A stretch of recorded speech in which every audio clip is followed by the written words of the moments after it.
Director Nag Ashwin ఇప్పుడు ఈ పేరు ప్రపంచమంతా మారిమోగిపోతుంది. 4,000 జీతంతో కెరీర్ మొదలుపెట్టి ఇప్పుడు 600 కోట్లతో సినిమా తెరకెక్కించే స్థాయికి ఎదిగారు. చిన్నప్పటి నుంచి మీడియా, కథనాలు, వ్యాసాలు రాయడంపై ఆసక్తిగా ఉన్న నాగశ్విన్ కెరీర్ ప్రారంభంలో డైరెక్టర్ శేఖర్ కమల్ వద్ద అసిస్టెంట్ డైరెక్టర్గా వర్క్ చేశారు. ఎవడే సుబ్రహ్మణ్యం సినిమాతో దర్శకుడిగా వెండితెరకు పరిచయమైన నాగశ్విన్ ఆ తర్వాత మహానటి సినిమాతో భారీ విజయాన్ని అందుకున్నాడు. ఆ సినిమాతో జాతీయ స్థాయిలో అవార్డ్స్ అందుకున్నాడు. ఇప్పుడు యంగ్ రెబల్ స్టార్ ప్రభాస్ హీరోగా 600 కోట్లతో కల్కి చిత్రాన్ని రూపొందించాడు నాగశ్విన్. ఇప్పుడు సోషల్ మీడియాలో ఎక్కడ చూసినా కల్కి కోసమే చర్చ నడుస్తుంది.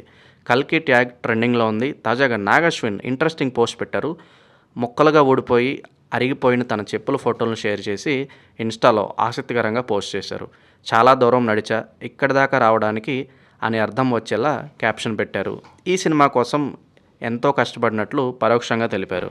ఇటీవల విడుదలైన ప్రీలూడ్ వీడియోలోనూ ఈ మూవీ కోసం 5 ఏళ్లు వెచ్చించానని చెప్పారు నాగశ్విన్. ఇప్పుడు ఆ కష్టాన్ని తగిన ఫలితం వచ్చిందంటూ కామెంట్స్ చేస్తున్నారు ఫ్యాన్స్.